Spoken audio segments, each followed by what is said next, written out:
Hello दोस्तों, मैं अरुण पाल e-way academy में आपका स्वागत करता हूं।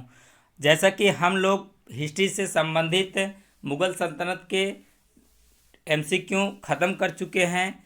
आज इसी क्रम को आगे बढ़ाते हुए मराठा साम्राज्य शुरू करते हैं। मराठा साम्राज्य से संबंधित टॉप 20 क्वेश्चन आपके लिए लेकर आया हूं, जो कि परीक्षा ऑब्वियसली बेहद ही इम्पॉर्टेंट है।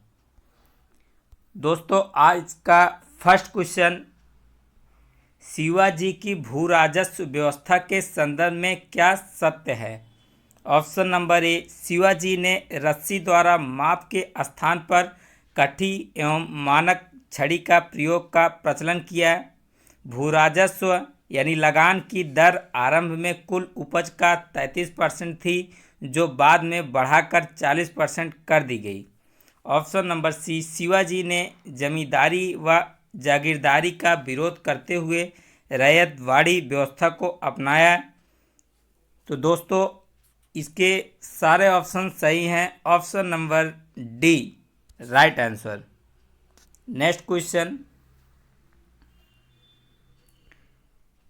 क्वेश्चन नंबर 2, चौथ मुगल क्षेत्रों की भूमि एवं पड़ोसी राज्यों की आय का चौथा हिस्सा होता था।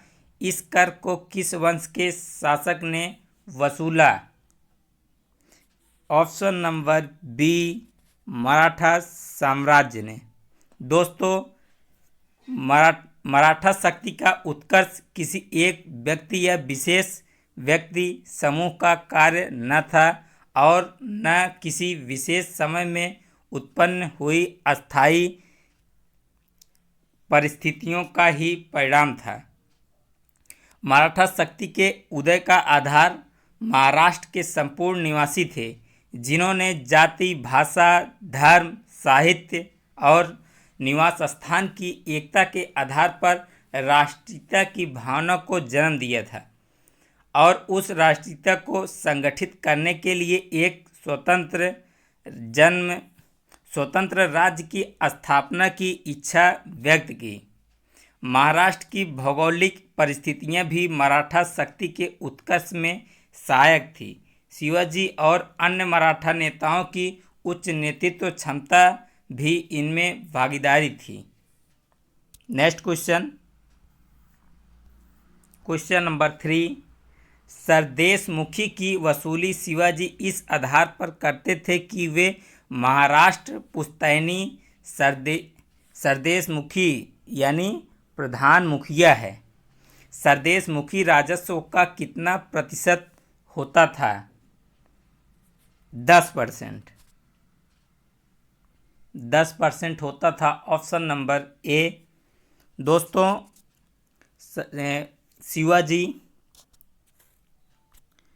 शिवाजी का जन्म 6 अप्रैल 1627 या 19 फरवरी 1630 में शिवनेर के दुर्ग में हुआ था।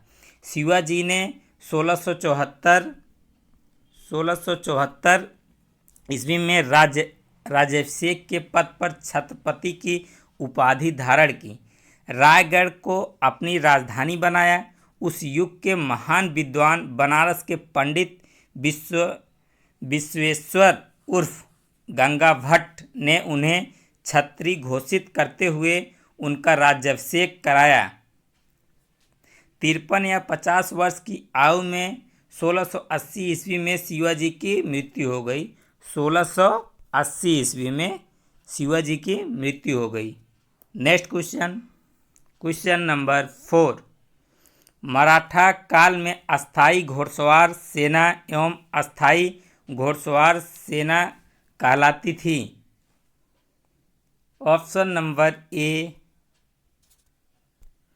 दोस्तों, ऑप्शन नंबर ए, पागा या बरगीर एवं सिलदार।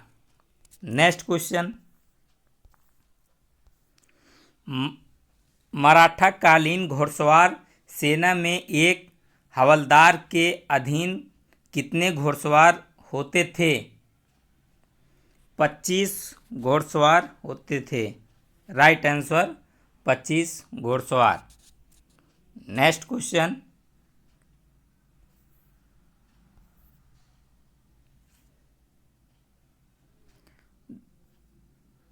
मराठा कालीन पैदल सेना में एक नायक के अधीन कितने पायक या पद सैनिक होते थे? 9। ऑप्शन नंबर ए राइट आंसर। दोस्तों, पानीपत की तीसरी लड़ाई 14 जनवरी 1761 को सदाशिव भाऊ के नेतृत्व में मराठा सेना और अहमद शाह अब्दाली के नेतृत्व में अफगान सेना के बीच हुई, जिसमें मराठे बुरी तरह पराजित हुए। काशीराज पंडित इस युद्ध के प्रत्यक्षदर्शी थे। उनके अनुसार पानीपत का तीसरा युद्ध मराठों के लिए प्रलकारी सिद्ध हुआ। इसी युद्ध में मराठों की हार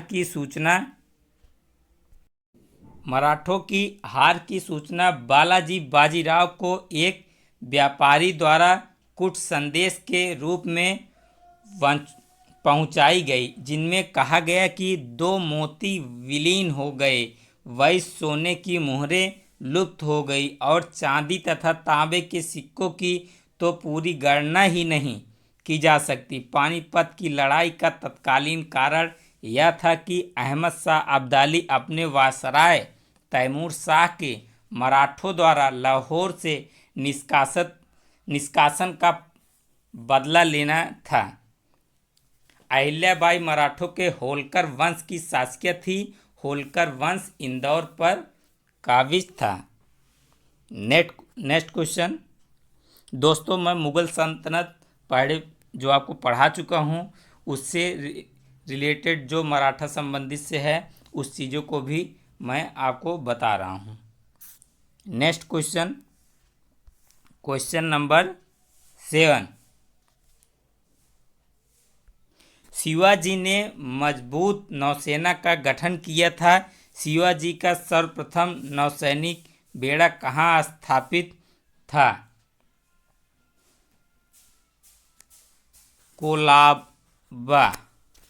कोलाबा ऑप्शन नंबर ए राइट आंसर। कोलाबा में।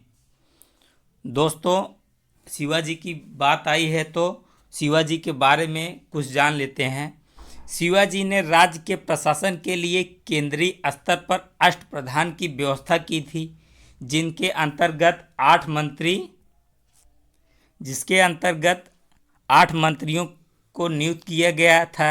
इनमें पेशवा, आमत्य, मंत्री, सचिव, सुमंत, सेनापति, पंडितराव एवं न्यायाधीश शामिल थे। ये शिवाजी के राज्य प्रशासन के आधुनिक काल के सचिवों की भांति कार्य करते थे। इनका कार्य राजा को परामर्श देना मात्र था। इसे किसी भी अर्थ में मंत्रिमंडल नहीं कहा जा सकता। प्रत्येक मंत्री राजा के प्रति उत्तरदायी था।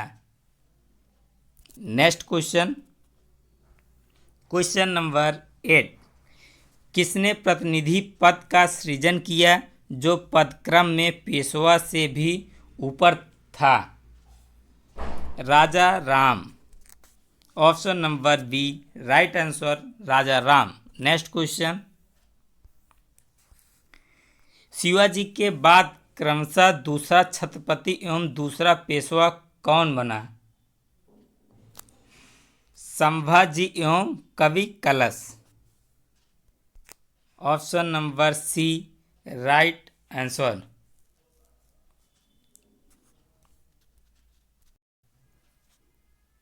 दोस्तों, संभाजी के बाद मराठा शासन को पेशवा बालाजी विश्वनाथ ने सरल एवं कारगर बनाया।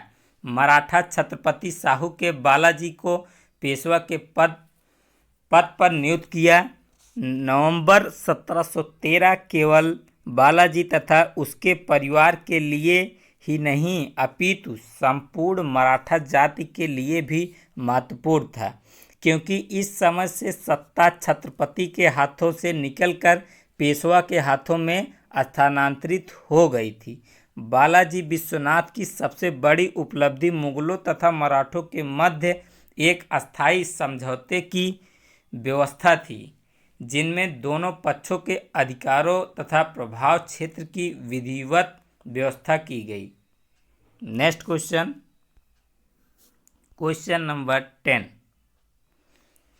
दोस्तों, सूची फर्स्ट को सूची सेकंड से सुमेलित कीजिए। सूची फर्स्ट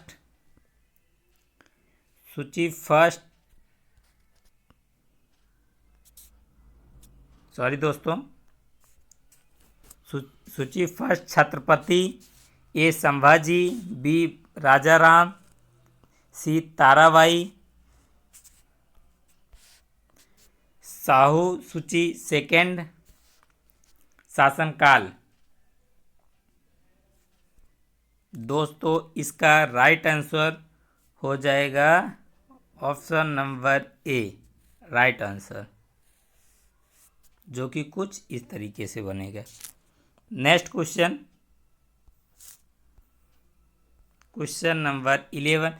किस मराठा शासन के शासनकाल को पेशवाओं के शासनकाल के नाम से जाना जाता है? Option number C, right answer, Sahu के शासनकाल को। नेक्स्ट क्वेश्चन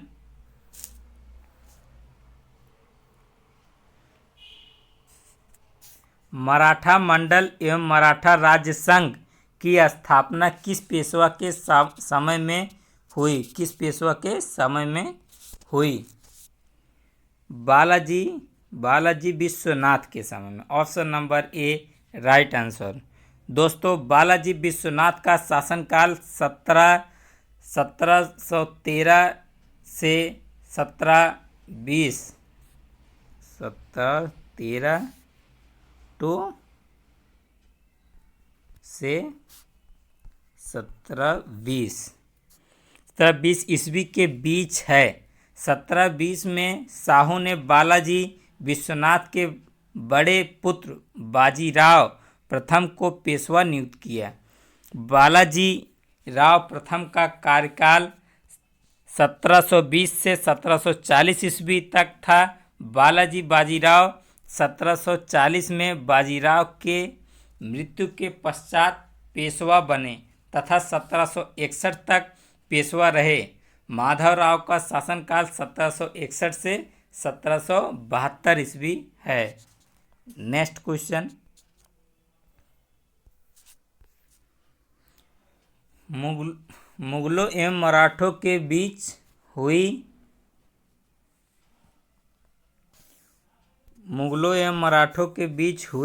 1719 ईस्वी की संधि को रिच टेम्पल ने मराठा साम्राज्य का मैग्ना कार्टा कहा है।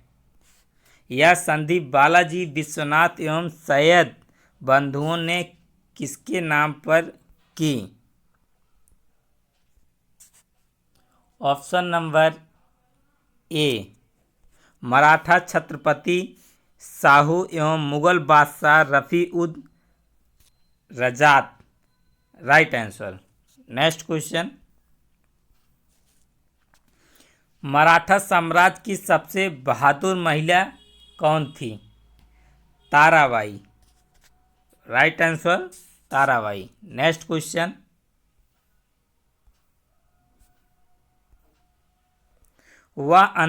वह अंतिम छत्रपति कौन था जिसने संपूर्ण अधिकारों का भोग किया और जिसके बाद मराठा छत्रपति नाम के राजा रह गए और धीरे धीरे सारी शक्ति पेशवा के हाथ में चली गई? Shahu first, right answer, Shahu first. Next question यही समय है जब हम विदेशियों मुगलों को अपने देश से निकालकर अमर कीर्ति का अर्जन कर सकते हैं। यदि हम इस सूख रहे पुराने वृक्ष के तने पर आयात करेंगे तो उसकी शाखाएं अपने आप ही गिर जाएंगी। यह किसने कहा? बाजीराव फर्स्ट ने, right answer, Bajirao first. Next question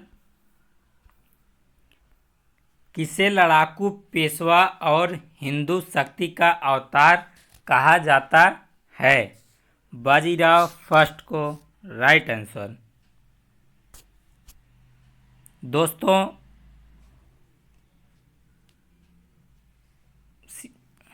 Shivaji के गुरु रामदास थे। इन्हें समर्थ समर्थ रामदास कहा जाता है। इन्होंने 12 वर्ष तक पूरे भारत का भ्रमण किया। इनकी महत्वपूर्ण रचना दशबोध में आध्यात्मिक जीवन के समानवादी सिद्धांत का वर्णन मिलता है। शिवाजी एवं मराठा साम्राज्य के उत्थान में महाराष्ट्र के संतों का उल्लेखनीय योगदान रहा है। नेक्स्ट क्वेश्चन, निम्न में से किसे पुर्तगालियों ने सालसेट एवं वेसिन के द्वीपों को छीना? Right answer Bajirao first, option number B. Next question, किस पेशवा ने मुगल बादशाह मोहम्मद शाह रंगीला को मराठा शक्ति की एक झलक दिखाने के लिए 1737 ईस्वी में दिल्ली पर आक्रमण किए और मोहम्मद शाह को मालवा की सूबेदारी पेशवा के नाम करने के लिए विवश किया? ऑप्शन नंबर ए Bajirao first, right answer.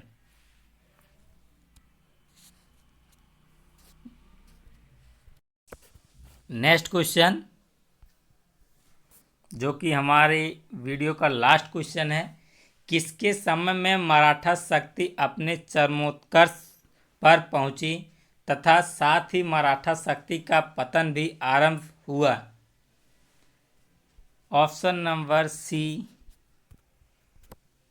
Balaji Bajirao, right answer.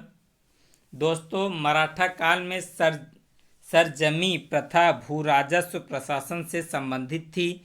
इस काल में मराठा जागीरदारों को सरजमी भूमि उनके निर्वहन के लिए प्रदान की जाती थी।